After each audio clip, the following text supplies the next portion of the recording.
ईश्वर से जब भी आप क्षमा मांगते हैं तो वो आपसे नहीं पूछते कि गलती क्यों की थी। हरे कृष्ण दोस्तों, मैं हूं अनुज शर्मा। यह अनुभव जो मैं आज आपको बताने जा रहा हूं, यह अनुभव है चेतना सिंह का।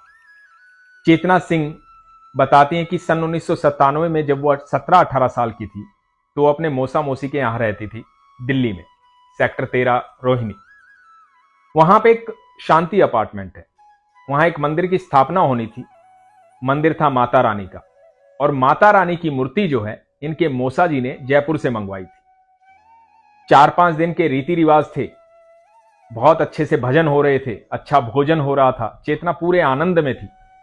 माता रानी की मूर्ति आई, प्राण प्रतिष्ठा हुई, पूजा हुई, मंदिर को सजाया गया, खूबसूरत मंदिर बनाया गया। इन 4-5 दिनों में चेतना ने बहुत आनंद लिया। उसके बाद वो अपने काम में लग गई। वो एक एडवर्टाइज कंपनी में काम करती थी, उस समय ट्रेनिंग पे थी वो। तो हुआ यूं कि करीबन 1-1.5 महीने के बाद उनको एक सपना आया। सपने में वो एक लाइन में लगी हुई है। ये लाइन है एक मंदिर की।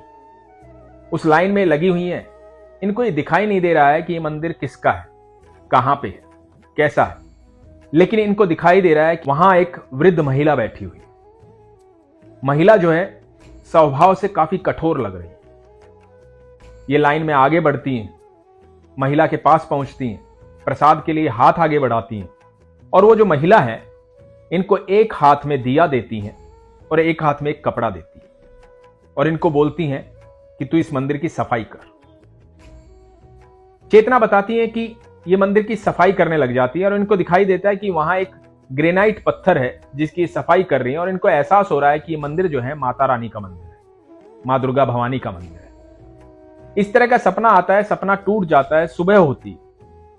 ये अपनी मौसी को बताती हैं कि मुझे इस तरह से सपना आया, सपने में इस तरह से एक महिला दिखाई दी, उन्होंने ऐसा ऐसा कहा।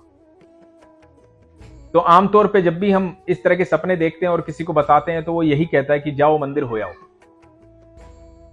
तो चेतना जो है उसको उनकी मौसी बोलती हैं कि तुम जाओ, जाकर के मंदिर हो आओ एक बार। क्योंकि चेतना व्यस्त है, उनको काम पे जाना है, तो मंदिर नहीं जाती हैं। वो सुबह अपने काम पे चली जाती हैं, रात को घर आती हैं, फिर सोती हैं, और फिर कोई सपना उनको नहीं आता है। अगले दिन सुबह वो उठती हैं और उनकी बहन है मोनिका, उनकी बहन का उनको फोन आता है और उनकी बहन बोलती है कि सुनो, रात को एक सपना आया था मुझे, और सपने में मां दुर्गा भवानी दिखी, और दुर्गा भवानी कह रही थी कि मैंने चेतना को एक काम दिया था, उसने मेरा काम किया नहीं है, वो नाराज है तुमसे।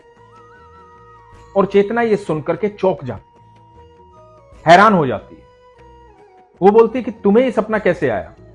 मोनिका बताती है कि मुझे बस इतना ही सपना आया था जो मैंने तुम्हें बताया है, माता रानी तुमसे नाराज है। अब ये सुबह सुबह की बात है, चेतना को अपने काम पे जाना है, वो अपने काम पे जाती है, अपनी मौसी मौसा को ये बात बताती है।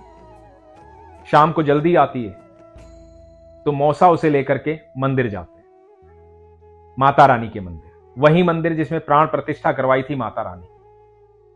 चेतना मंदिर जाती है, मंदिर जाकर के देखती है, मंदिर में एक बड़ा सा पीतल का दिया है। उस दिए में बहुत सारा घी है, लेकिन उसके अंदर काले रंग के छोटे छोटे कीड़े दौड़ रहे हैं। वो देखती है कि जो माता रानी है, माता रानी के आसपास कहीं सफाई नहीं।